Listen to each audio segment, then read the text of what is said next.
안녕하십니까. 저희는 국회 12.29 여객기 참사, 즉 무안공항에서의 제주항공 여객기 참사의 국정조사 투기 국민의힘 의원들입니다. 오늘 국정조사특별위원회 마지막 회의가 공식 종료가 됐습니다. 국토부는 오늘 회의에서 여객기 참사에 대한 자체 사실조사 결과를 국회와 유가족 앞에 보고하기로 약속한 바가 있습니다.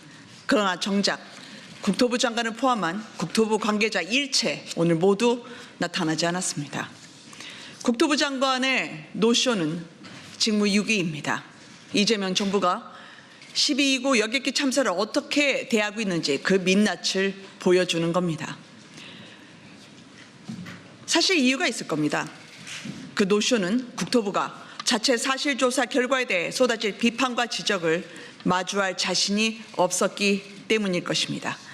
국토부의 사실조사 결과는 참사 발생 이후 1년이 넘는 긴 시간 동안 국회와 언론을 통해 나왔던 내용을 그대로 복사하고 붙여넣는 수준에도 미치지 못하고 있었습니다.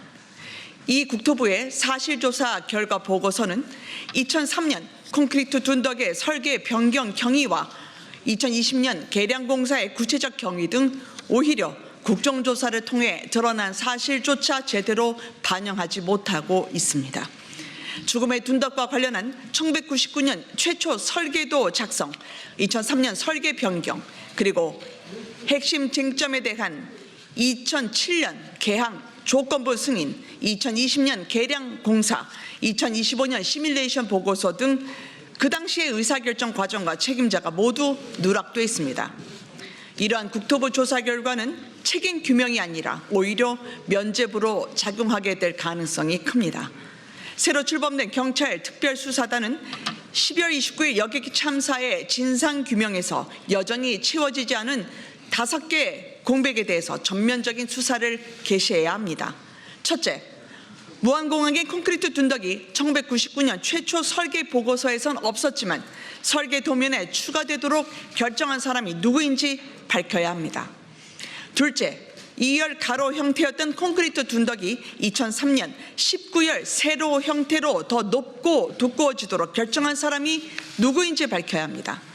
셋째, 2004년과 2007년 한국공항공사의 콘크리트 둔덕 보완 요구를 거부하도록 결정한 사람이 누구인지, 또 2020년 콘크리트 둔덕의 계량공사에서 둔덕을 없앴어야 했지만 이것을 재활용하도록 결정한 사람이 누구인지 밝혀내야 합니다. 넷째, 2025년 충돌 시뮬레이션 보고서에서 계량공사 관계자와 국토부에 면죄부를 주도록 결정한 사람은 누구인지 밝혀야 합니다. 다섯째, 끝으로 콘크리트 둔덕에 대한 국토부의 기준 위반 여부를 누가 언제 어떻게 바꾼 것인지 구체적 경위를 밝혀내야 합니다. 특별수사단은 진상규명의 방해, 은폐, 왜곡 행위에 대해서 성역 없이 명명백백하게 밝혀내야 할 것입니다. 정부는 헌법에 따라 국민의 생명과 안전을 보호해야 할 소명을 부여받았습니다. 정권에 따라, 권력에 따라 참사에 책임 있는 자들이 책임을 면하고 참사의 무게가 다르게 다뤄진다면 이는 헌법을 부정하고 정부의 존재 이유를 스스로 부정하는 것입니다. 국정조사가 끝나더라도 진상규명은 이제부터입니다. 참사에 단 한 명의 억울한 희생이 남겨지지 않도록 국민의힘은 끝까지 2024년 12월 29일 무안공항 제주항공의 여객기 참사 진실을 밝혀내겠습니다. 감사합니다.